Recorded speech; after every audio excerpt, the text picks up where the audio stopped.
खाली पढ़ते रहने से ही नंबर नहीं आते, वरना हर मेहनती बच्चा टॉपर होता। सच बात यह है कि बस घंटों किताब पे बैठे रहना और अच्छे नतीजे आना, ये दोनों अलग अलग बातें हैं। अगर तुम अभी स्टूडेंट हो तो ये जो मैं बता रहा हूं वो तुम्हारे लिए बहुत काम की चीज हो सकती है। मैं कोई मोटिवेशन नहीं दे रहा, बल्कि एक पक्का तरीका बता रहा हूं जिसे सही से मान लिया जाए तो कोई भी अपने नंबर बहुत अच्छे से बदल सकता है। तुमने भी देखा होगा, तुम दिन रात पढ़ते हो, फिर भी कोई तुमसे कम पढ़ के भी ज्यादा नंबर ले आता है। ये किस्मत नहीं है और ना कोई जादू, ये तो बस पढ़ने का सही तरीका है। अगर सही तरीके से पढ़ो तो कम टाइम में भी ज्यादा सीख सकते हो, और सबसे बड़ी बात, तुम्हारे पास अपनी हेल्थ, हॉबी और जिंदगी के लिए भी टाइम बचता है। लेकिन एक बात ध्यान रखना, इस पूरे तरीके में से अगर तुमने कुछ भी छोड़ा तो वहीं पुराने औसत वाले चक्कर में फंसे रहोगे। सबसे पहले समझो कि तुम्हें रोक क्या रहा है। ज्यादातर बच्चे 3 बजे से आगे नहीं बढ़ पाते, ज्यादा देर तक ध्यान नहीं लगता। इरादे तो बड़े होते हैं लेकिन फोकस जल्दी टूट जाता है। पढ़ने बैठते हैं और थोड़ी देर में फोन हाथ में, दिमाग कहीं और।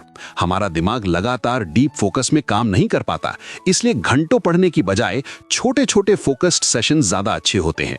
जब तुम खुद को साफ टारगेट देते हो कि अगले 20 मिनट में बस ये टॉपिक खत्म करना है, तो दिमाग तुरंत एक्टिव हो जाता है। छोटा ब्रेक लो, फिर अगला सेशन, और ऐसे ही बिना थके तुम लंबा पढ़ लेते हो। गलत जगह से मिलने वाला डोपामीन। सुबह उठते ही फोन चलाने से दिमाग को तुरंत ज्यादा उत्तेजना मिल जाती है, फिर पढ़ने बैठते हो तो वही दिमाग शांत काम करने में मन नहीं लगाता। दिन भर हाई और लो एनर्जी में झूलने से फोकस टूटता रहता है। इसलिए सुबह शांत और कंट्रोल में रखो, ताकि दिमाग पढ़ाई के लिए तैयार हो, ना कि एंटरटेनमेंट के लिए।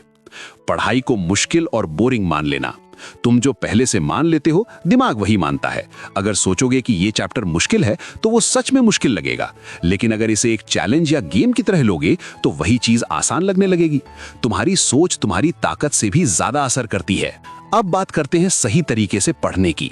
सिर्फ पढ़ना नहीं, याद रखना सीखो। ज्यादातर लोग पढ़ते बहुत हैं लेकिन याद कम रखते हैं।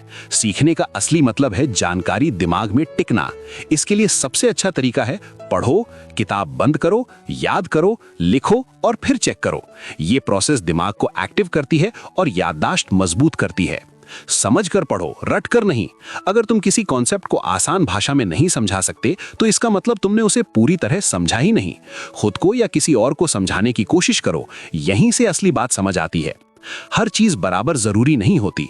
एग्जाम में कुछ टॉपिक ज्यादा नंबर दिलाते हैं, इसलिए स्मार्ट बच्चा वही पढ़ता है जो सबसे ज्यादा काम का है।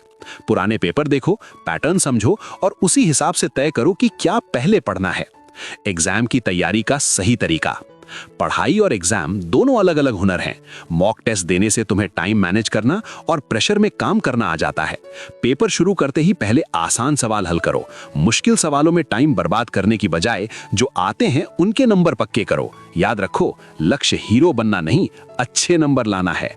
परीक्षा से पहले की रात। नींद खराब करना सबसे बड़ी गलती है, क्योंकि इसी टाइम दिमाग सीखी हुई चीजों को स्टोर करता है। थोड़ी रिवीजन करो, कुछ नया शुरू मत करो और अच्छी नींद लो। यही सबसे स्मार्ट तैयारी है। सबसे जरूरी, टॉपर माइंडसेट। तरीके तभी काम करते हैं जब सोच सही हो। अगर तुम खुद को बार बार कमजोर बोलोगे तो तुम्हारा दिमाग वैसे ही काम करेगा, लेकिन जिस दिन तुम खुद को एक डिसिप्लिन्ड और काबिल स्टूडेंट की तरह देखना शुरू करोगे, उसी दिन तुम्हारे फैसले बदलने लगेंगे। पहचान बदले बिना नंबर नहीं बदलते। सच बात यह है, कोई जादुई ट्रिक नहीं होती, बस सही दिशा में छोटे छोटे कदम उठाने होते हैं।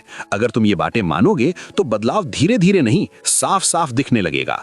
और जब भी लगे कि मोटिवेशन कम हो रहा है, बस खुद को याद दिलाओ कि तुम क्या बन सकते हो।